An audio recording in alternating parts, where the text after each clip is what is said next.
Me emër të Zotit, mëshiruesit, mëshirbërësit, shikues të nderuar, mirëmbrëma dhe mirë se vini në emisionin në hijen e Ramazanit. Ky muaj i bekuar, përveç të tjerash, na mëson se si duhet të jemi përgjegjës dhe më të vetëdijshëm për brenda familjeve tona. Për të folur më shumë për përgjegjësinë prindërore brenda familjes në muajin e bekuar të Ramazanit, kemi të ftuar koordinatoren në medresen e Gjilanit, Merita Borosi. E nderuar, mirë se erdhët. Mirë se u gjetëm. Si duhet jetë përgjegjësia prindërore në raport me familjen në këtë muaj të bekuar të Ramazanit? Fillimisht urimi muaj i bekuar i Ramazanit për gjithë besimtarët. Lut Zotin që ky muaj të na ketë gjetë në një gjendje më të përgatitur për ta kaluar dhe për të përfituar prej përfitimeve që Zoti i Madhreshëm i ka lënë në dispozicion të besimtarëve përgjatë gjithë këtij muaji. Siç e dim, për gjatë gjithë vitit kemi muajt në cilët secili individ është i përkushtuar të arrijë diçka për të grumbullojë diçka për jetën e tij, qoftë në interes të dynjas apo të ahiretit. E në veçanti nga gjithë muajt e kemi Ramazanin, i cili është si një stinë e shpirtit që investimi kryesor i jonë duhet të jetë në anën tonë shpirtërore, si individ, po edhe të jemi model edhe nëpër familjet tona se si ta kalojmë këtë muaj të bekuar, të i njoftojmë njerëzit edhe veten edhe fëmijët e tanë se çfarë rëndësie Zoti i Madhreshëm i ka dhënë këtij muaji dhe çfarë përfitime njeriu mund të arrijë. Duke u bazuar në rolin e prindërve ose duke analizuar përgjegjësitë që prindërit kanë, këto përgjegjësi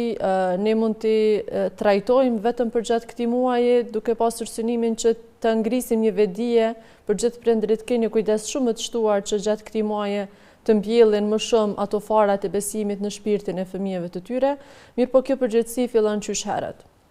Madje fillon ende pa u zgjedhur prindërit dhe pa u njoftuar mes vete, sepse Zoti i Madhreshëm na ka obligu edhe na ka bërë detyrë që secili partner të ketë kujdes. Detyrë ndaj fëmijët e ka fillimisht për zgjedhjen e bashkëshortit ose bashkëshortës së denj, e që Zoti i Madhreshëm i ka përcaktuar kriteret ose arsyet pse duhet të zgjedhet një bashkëshort ose bashkëshorte për grua, dhe në veçanti kur e përmend çështjen e femrës, e përmend që nëse martohet për pasurinë e saj, për bukurinë e saj, për moralin e saj ose për fenë e saj, e që sugjerim kryesor i Zotit ka qenë që një femër të zgjedhet për grua për shkak të fesë së saj. Të gjitha këto kritere dhe të moralit të saj gjithashtu. Gjitha këto kritere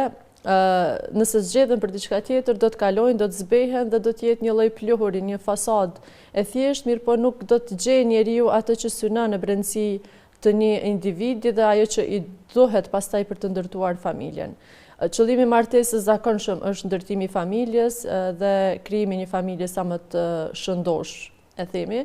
E nuk ka recetë më funksionale, nuk ka sistem më funksional të ndërtimit të familjes se sa këshillat, mësimet fetare që Zoti i Madhreshëm i ka bërë, i ka sjellur në Kur'anin familjar, e që këtë Kur'an fillimisht ka zgjedhur ta zbres pikërisht në muajin e Ramazanit, që në mendjen e secilit prej neve është një moment i reflektimit, i kthimit tek çështja e mësimeve dhe mesazheve kuranore që Zoti i Madhreshëm na ka obliguar ti besojmë dhe ti zbatojmë në jetën tonë. Ne si individ,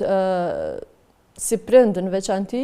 duhet kemi përgjegjësinë kryesore dhe të llogarisim veten se llogaria jonë ose përgjegjësia jonë karshi fëmijëve tanë që janë amanet dhe dhurata, po njëkohësisht edhe sprova më e madhe që njeriu e ka në dynjë.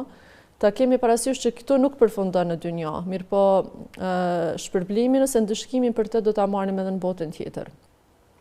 Allah na ka obliguar duke na thënë dhe na ka njoftuar duke na treguar se secili për ne është përgjegjës, prej neve është përgjegjës për atë që kemi në përgjegjësinë tonë, e ne nuk kemi dikë më shumë në përgjegjësi se sa që kemi prindi që e ka fëmin e vet. Ta analizosh kështjellën e familjes është kështjella më e forta që ekziston mbi sipërfaqen e tokës, që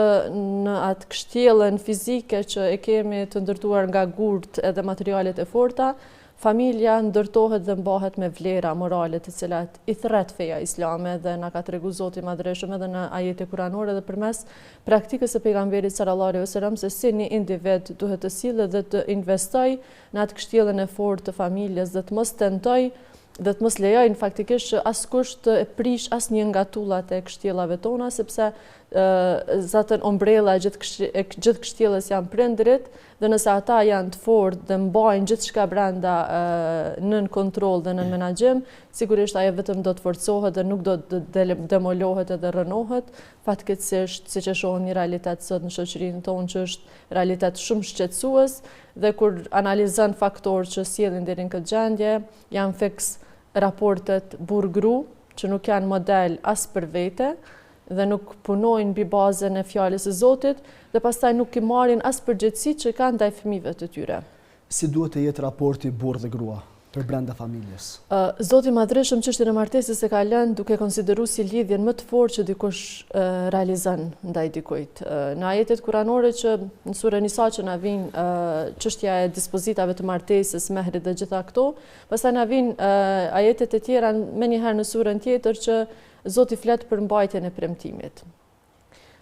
Ne zakonshëm në dynja lidhim kontrata me njerëz të karaktereve të ndryshme, mund të jenë ato kontrata mirë, po kontrata e martesës është kontrata më e shajtë dhe më e çmuar që dikush e lidh me një partner tjetër. Zoti na ka obliguar që edhe ne si femrat jemi shumë të sjellshme, të mirëkuptueshme, të ndëgjueshme ndaj burrave tanë, mirë po edhe burrat i ka obliguar me përgjegjësi, sepse të ekziston një drejt, ajo automatikisht prodhon edhe përgjegjësinë e individit. Dhe në këtë rast burrat i ka bërë përgjegjës për çështjen e mirëmbajtjes së familjes, për kujdesin, dashninë, respektin që duhet ta ofrojnë ndaj gruas së tyre, sepse ta analizosh një femër le familjen e vet, le gjithçka, të shkojë në një ambient të ri, në një familje të re, me qëllime më fisnike që të ndërtojë një fole të re me anëtar të ri të familjes. Dhe nëse nga burri fillimisht nuk trajtohet në këtë qasjen e respektit, dashurisë dhe mëshirës, sigurisht as ajo nuk do të jetë nën pastaj e përgjegjshme ose nuse e përgjegjshme ose çfarëdo raporti që mund të ketë me njerëzit e familjes. Kështu që shembulli ose obligimet që Zoti ka bërë mes burrit edhe mes gruas, nëse analizojmë në detaje, e shohim që sa i kujdesshëm ka qenë Zoti ndaj një krijese që është shumë e breshtë edhe në aspektin emocional, edhe në aspektin fizik, që është femra, mirë po anën tjetër fuqinë emocionale ka shumë më të madhe se sa tek burrat. Dhe për atë arsye edhe çështjen e prindrimit të qenurit nën e ka lënë tek nëna, tek femra, ndërsa përgjegjësinë që lidhet me forcën, me guximin ja ka lënë mashkullit, në mënyrë që ai të ofrojë kushte sa më të mira për anëtarët e familjes, e fillimisht për gruan e tij, pastaj për gjithë anëtarët që rrjedhin prej tyre. Si reflekton raporti mes burrit dhe gruas tek anëtarët e tjerë të familjes? Kur e përmenda që elementi kryesor që duhet të merret për bazë për të zgjedhur partnerin e jetës duhet të jetë feja, e shohim që mësimet fetare thrasin për respekt dhe vlerësim të secilit anëtar brenda familjes dhe për kujdes. Nëse janë anëtarë që janë më të vjetër të familjes, ndaj tyre duhet të kemi edhe mëshirë edhe respekt, ndërsa ndaj më të vegjëlve duhet të kemi mëshirë. Tani t'jemi ne ata anëtarë të familjes që të tjerë na shohin se jemi fetar, nuk mjafton, nuk e përmbush atë qëllimin kryesor, nëse ne vetëm dukemi fetar e praktikisht nuk jemi të tillë. Sot psikologët më të mëdhej të botës analizojnë çështjen e veprës dhe të fjalës. Dhe realisht na vjen një situatë e tillë, sot asnjëherë më shumë se sot nuk ka qenë mundësia që në botë njerëzit të dëgjojnë për fjalën e Zotit. Organizohen ligjërata në rrjete të ndryshme sociale, veprohet anë kanë të botës me seminare, me fjalë, me veprime të tilla. Mirë po, në anën tjetër sheh veprime të cilat nuk përkojnë me realitetin të cilin e flasin njerëzit. Dhe këtu automatikisht bie çështja ose vije kjo fjala që e kanë thënë se vepra është më e rëndësishme se sa fjala. Nëse analizohet përhapja e islamit në për cilin do vend botës, fillimisht në Indonezi, shembull, Islami është përhap prej tregtarëve, nuk është përhap nga dikush që ka shkuar atje, ka mbajtur ligjërat dhe ka treguar për rregullat e Islamit. Mirë po, duke qenë shembull, e këtu dua të dal, sepse individi që ka një petk fetar mbi veten e tij ose bar diçka nga feja në pamjen e jashtme, ai fillimisht do ta ketë në praktikën e tij. Shembuj që e kanë përhap Islamin përmes praktikës i kemi të shumtë në histori, mirë po neve askush më shumë se familja nuk na njeh. Edhe ata persona që janë brenda familjes, ashtu siç janë, ata janë të vërtetit. Sepse mund të kamuflohemi në situata të jashtme, në ambiente të jashtme dhe të shfaqemi me një fetari ose me një çështje shumë ndryshë se sa ajo që në realitet jemi. E këtu shihet reflektimi i raporteve ose i fetarisë së prindve, shihet edhe tek fëmia pastaj. sepse fëmia është kamera e shtëpisë, ai që injizon dhe merr gjithçka dhe e ka për model prindin e tij. Dhe nëse madje të analizojmë fëmijët sot janë aq të zot të na zbulojnë se a jemi në të vërtetë ashtu apo nuk jemi, dhe na kanë non-stop në ambientet e tyre familjare, që i bie se fillimisht ne për të dhënë atë mesazhin e duhur tek fëmia e tonë, për të mbjellë tek ta çështjen e besimit, fillimisht duhet ta kemi vetë. Njeriu nuk mund të jap diçka që nuk e posedon në personalitetin e tij. Marrja e përgjegjësisë për prindrim, për mbajtjen edhe llogaridhënien para Zotit se i kemi edukuar fëmijët e tonë në frymën islame, duhet të na detyroj, përveç është interes personal që secili të kryejë të gjitha obligimet ndaj Zotit, po duhet të na shtyjë edhe më shumë që të jemi shumë të kujdesshëm, sepse çdo hap i joni, çdo fjalë e jona do të ketë regjistër që e marrin edhe fëmijët tonë dhe do ta përdorin pastaj qoftë edhe kundër neve, qoftë edhe në mos praktikimin asaj që ne ju themi pastaj. Sepse njeriu nëse beson që diçka duhet veproj, ai do ta veproj fillimisht vetë. Nuk ka mundësi që njeriu t'ia doj të mirën dikujt më shumë se sa vetes së tij. Andaj duke u bazuar mbi këto, them që secili duhet, duke e ditë që e besojmë fenë, e dim që është sistemi më i mirë i jetës tonë edhe për dunjë edhe për ahiret, ta kemi në praktikën tonë në cilin do vend që mund të ekzistojmë, si në familje, si kudo tjetër. A mund të thuhet se familja është testi i parë i besimit? Është, sepse ajo është celula ku njeriu formohet. Zakonshëm njeriu bart gjenet e prindërve të tij. Dhe nëse në personalitetet e tona si e prind ekzistojnë cilësi jo të mira, jo të denja që lidhen pastaj me besim, ka mundësi që njerëzit të mos kenë pas cilësi shumë të mira, mirë po kur ka hy feja në zemrat e tyre, ka arriti që rënjoz gjithë ato vetit e këqija që kanë mund të posedojnë dhe të mbjell një edukat, një vlerë të mirë dhe pastaj të jetojnë me të. Tash, gjithçka na lidhet me pjesën e parë që thash, të zgjedhet partneri fetar, i bën që faktikisht duke lutë Zotin që feja të ketë depërtu shumë në zemrën e tij dhe ta ketë jo vetëm pamje po edhe praktik, nuk kupton që fëmia po aty do ta krijojnë hapin e parë, do ta marrin hapin e parë, do ta marrin modelimin e parë të qenurit një besimtar, sepse nuk luan rol ose nuk do të ketë efekt, madje edhe fëmia ndalet edhe mendon po pse shembull njëri prind mund të mos falet ose mund të mos kryejë ndonjë obligim primar ose esencial që Zoti madhreshëm e ka bërë, dhe ka çik sa i bie që po padyshim. Si duhet të jetë kujdesi ynë ndaj fëmijëve gjatë muajit Ramazanit, në veçanti tek agjerimi, tek namazi, apo diçka që ndërlidhet me to? Sistemi jetës tonë Ramazan e merr një kohje tjetër. Ne jemi dëshmitarë secili nëpër familjet e tona, por këtë përshtypje marrim edhe nga njerëzit e tjerë të jashtëm, të cilët na i përshkruajnë në mënyrë të vazhdueshme se Ramazani po na ofron një mundësi shumë më të mirë që ne edhe obligimet tona ka që Zotit i kemi në dozë më të madhe, duke ditë shpërblimin në rritje, sepse Zoti madhreshëm ka garantu shpërblimin e çdo vepre të e rrit në Ramazan, po dhe vetë shpërblimi i agjerimit, saqë Zoti e përshkruan se është aq i madh dhe nuk e di askush nga krijesat e tij. Duke u bazuar mbi këtë parim, ne fëmijëve tonë atyre ju japim një mundësi që më shumë të na shohin në praktikim të fjalës së Zotit, më shumë në namaze. Pastaj kemi organizimin e iftareve, që është moment fiks që gjithë familja mbledhet në një tryezë. Tash nga aty njeriu fillon të qëndroj më afër fëmijës vet edhe në praktikën e të hëngurit ushqim,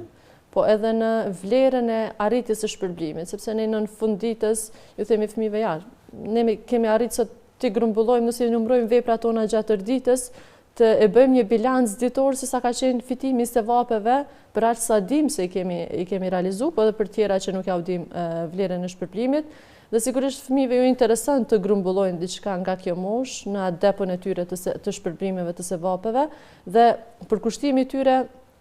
në këtë muaj do të rritet duke na parë neve, po edhe ne duke jo sugjeruar atyre që të jenë praktikues të fjalës Zotit, duke marrë në namaze, sepse faktikisht e kemi një problematik në disa vende që e trajtojnë si problematik, mirë po kjo është nder në realitet, se fëmia duhet merret në xhami, mirë po pastaj të disiplinohet brenda xhamisë, të i respektojë rregullat e xhamisë, e ky mësim vjen nga shtëpia, sepse imami nuk mundet për një ditë ose për ditë sa qëndron ai në xhami t'ia jap këtë mësim ose ta mbjell këtë edukat në shpirtin e tij, mirë po fëmia duhet të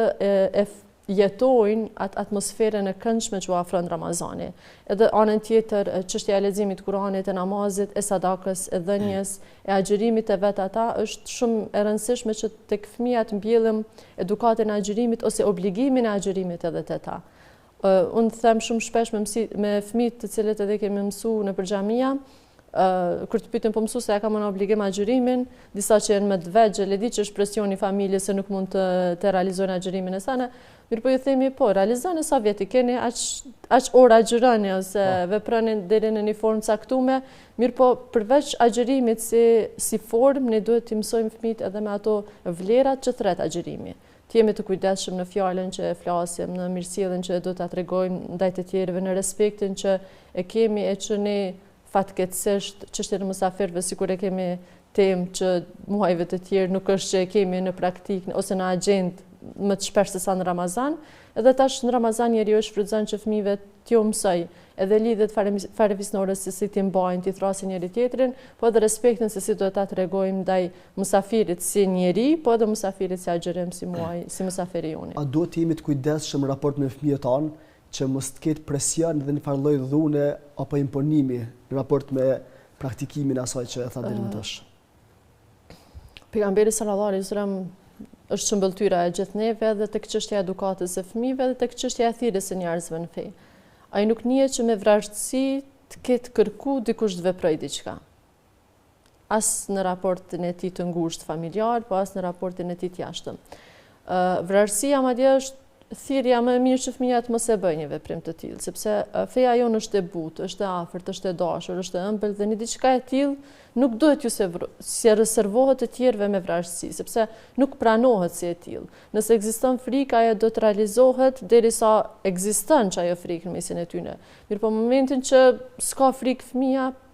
është në një ambient jashtë, mund ta lejë edhe namazin, mund të mos i kryej obligimet. Unë me një kolege time shumë shpesh e diskutojmë dhe çojmë hallin e fëmijëve dhe nga ajo që kemi arrit me kriju si lloj duaje, me bën një tekst, është që t'i lutemi Zotit në mënyrë të vazhdueshme të mbjellë në shpirtin e tyre dashninë për fjalën e Zotit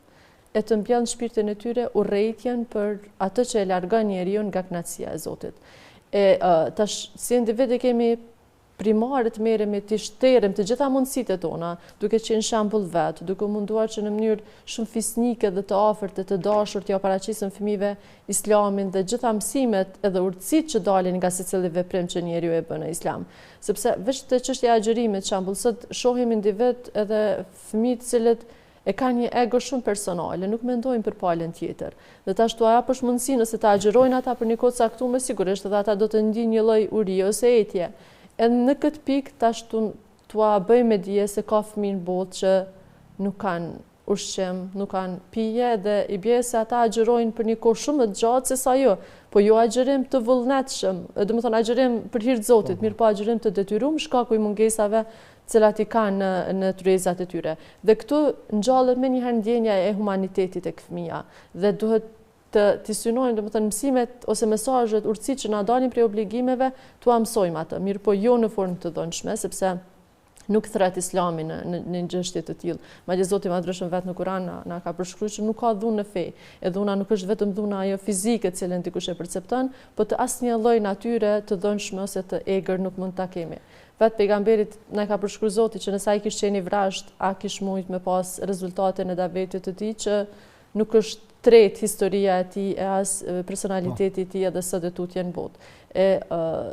Të qenurit fisnik i butë me fëmin, realisht fëmia është vetë natyrë, është e butë, është e thjeshtë, është unë marr shembull këto plastelinën ose diçka që njeriu ndërton, është në atë fazën e butë që si dush ti mund ta bësh atë pamjen e tij, formën e tij. Të tentojsh me dhunë, jo, do ta rrënojmë. Pra në asnjë formë dhunë, imponim, presion. Vetëm edukat e qetë dhe e mirëfillt, e qeltërt, e pastërt, edhe po e them duke e pa fëmia realitetin se sa fisnik ndjehet pastaj kur e kryen një obligim ndaj Zotit. Tash për shembull gjatë agjërimit kur ti arrin ta mbjell çat ndjenjen e humanitetit ndaj tjetrit dhe fëmia bëhet humane, ndihmon dikën, një shok ose kudo që e di që ka nevojë, e sheh gëzimin në fytyrën e atij, sigurisht edhe ky do të jetë i kënaqur. Edhe atë moment duhet ta shfrytëzojmë që ta kultivojmë pastaj këtë ndjenjë vazhdimisht, pastaj ndjenjën e respektit e përkushtimit ndaj Zotit, po edhe një çështje që është shumë e rëndësishme që na lidhet me çështjen e dhunës dhe imponimit. Ne shumë mirë dim që agjërimi jo vetëm të vegjëlit, po edhe neve të mëdhajve na disiplinon tek çështja e ihsanit. Fakti që Zoti i Madhërisht na sheh, madje prej krejt obligimeve që i kemi në Islam, më specifikun e kemi agjërimin, sepse është shumë privat, vetëm mes neve dhe mes Zotit. Dhe këtu e mbjellëm atë ndjenjën që Zoti i Madhërisht vazhdimisht na sheh. Kudo që jemi, çfarëdo që bëjmë, se moj mend edhe vetën si fëmijë, kur nuk e kam ditë një gjatë tillë, kam mujt me hangër diçka dhe me dalë më thon anëtarët e familjes po në tu agjëruja. Ama njeri kur e mbjell pastaj këtë ndjenjë tek fëmia, kjo i shërben edhe për gjitha çështjet e tjera, pastaj njëjtë, jo vetëm për çështjen e agjërimit. Po. A nuk kupton kjo se nëse kemi një raport mirë, burrë dhe grua, pastaj kemi fëmijë të mirë dhe familje të shëndosh në aspektin e përgjithshëm? Në aspektin e përgjithshëm, kjo familje do të prodhoj individ shumë të përgjegjshëm, të ndërgjegjshëm dhe dashamirës të gjithë shoqërisë. Kemi ta shohim sot realitetin, plasaritjet që kanë burrit dhe gruaja në mes vete, në familjet e tyre, po reflekton edhe tek fëmija e tyre dhe në shoqëri edhe në shkollë dhe kudo tjetër. E që pasojat e tyre nuk i vujnë pastaj vetëm fëmija e vet ose ata vetë si prind, por edhe shoku, shoqja e ngushtë. Ne e dim se Zoti i Madhërisht na ka bërë përgjegjës, madje nuk do të na pyet për asgjë tjetër përveç se ata që kemi pas në menaxhim, në përgjithësi. Dhe duke ditë faktin që ne një ditë do të shkojmë nga kjo botë dhe pas vetës do të na arrin shpërblime, njëra prej formave të shpërblimeve është të lëmë pas vetës e vlat hajrit. E sigurisht për secilin prej neve është kjo çështje imediate, duhet ta kemi patjetër në atë agjendën dhe synimet e jetës tonë që të lëm pas nesh e vlad cilë do të lutën për neve, do të bëj vepra të mira dhe nuk do të na mallkoj dikush edhe në varret e tona nga sherrri i fëmijëve tonë të cilat kemi mujt me lanë personalitetin ose me gjurmë personalitetin e tyre, qoftë ata duke u bazuar në veprimet e tona ose në fjalët e tona, mirëpo më ka bërë shumë përshtypje rastet kur njerëzit ditën e gjykimit kanë me kërku me hedh prindin e vet në zjarr mas pari, sepse ai nuk e ka edukuar fëmin e vet, edhe nuk e ka mësuar atina fenë e tij. Në anën tjetër, përmendet një shembull që kur një fëmijë kanë dashur me marrë dhe me ekzekutu, ai ka kërku të vinë nana e vet në atë vend dhe i ka thonë fillimisht ekzekuton në nanën time, se kjo nuk kusht marrë me mua, nuk më ka ndalë mua për gjithë asaj të keqe që më ka patu vepru. Dhe tash ne jemi përgjegjës për fëmijët e tanë, qoftë edhe në dynja, sepse unë nuk mund duke qenë nën vet, nuk mund ta besoj që ka gjendje më të rëndë për një individ, se sa ta shef fëmijën e vet në një gjendje të keqe. Dhe tash ne duhet i marrim sebepet në kohët e hershme të Islamit, sahabët kanë shku tek pejgamberi, kanë shku pastaj te halefët dhe kanë paraqitur ankesat e tyre për fëmijët e tyre dhe është bë maksimumi që ata të përmirësohen. Ndërsa sot sikur ekziston një ego personale, një krenari, një e drejtë, sepse zatën të analizojmë veprimet dhe ajo që ka i ofrohet rinisë tonë, gjithçka është që ti ke të drejtat e tua, ti ke lirinë tënde të veprimit dhe nuk ka të drejta askush të përzjedhë dhe të ta imponoj diçka, e realisht ne e dim se nuk e imponojmë askujt asgjë, mirë po t'japim modelin e vërtet, sepse nëse e lëm fëmijën në një rrugë që ai nuk e di fundin e saj, ose fatkeqësisht edhe sheh shumë raste që kanë përfunduar shumë keq dhe ti nuk vendos një stop në rrugën e tij, pastaj sigurisht do të djegët zemra e prindit, do ta përjetoj shumë rënd një gjë të tillë. A mund të çdo familje ka problemet e saj. Mirë po çdo çift në këtë rast natyrisht se ka sfidat e tij. A duhet të jetë opsioni i divorcit për brenda apo të largohet? Ndër temat më shqetësuese që mua mbiet të merrem me to kohën e fundit është çështja e divorceve. Dhe mendoj që rreth kësaj pune jo vetëm ne fetarët, mirë po gjitha instancat e shtetit duhet të merren. Divorcin Zoti i Madhërisht e ka lënë opsionin e fundit kur të shterën të gjitha mundësitë e mirëkuptimit, e pajtimit për çështjen e raporteve të mira familjare. E sot kur të analizosh ti veprimet e divorcit janë veprime ose arsye aq të thjeshta që shumë lehtë kishin qenë të tejkalueshme, sikur secili partner ta e konsideroj familjen si diçka të shajt. Kur e përmenda në fillim, familja është kala, e prindët janë ata që e mbajnë. Nëse prindrit prishen mes vete, atëherë edhe kalaja prishet. Edhe kushdo që ka qenë brenda do të përfundoj shumë keq pastaj. Unë them pasojat kryesore madje po i vuajnë fëmijët, e për hatër të fëmijëve, po edhe për hatër të fjalës së Zotit, sepse Zoti i Madhreshëm e ka lënë çështjen e divorcit opsionin e fundit, madje është gjëja e vetme që e ka leju, po e urren më shumti. Duke pas parasysh edhe anën tjetër që shejtani nuk krenohet me diçka më shumë dhe nuk ngritet në pozitën e tij më shumë se sa duke prish raportin burr-gru, mendoj që nuk duhet ja ofrojmë këtë kënaqësi atij, mirë po të shtirëm të gjitha mundësitë e pajtimit, e ofrimit edhe rregullimit të raporteve tona brenda familjeve, sepse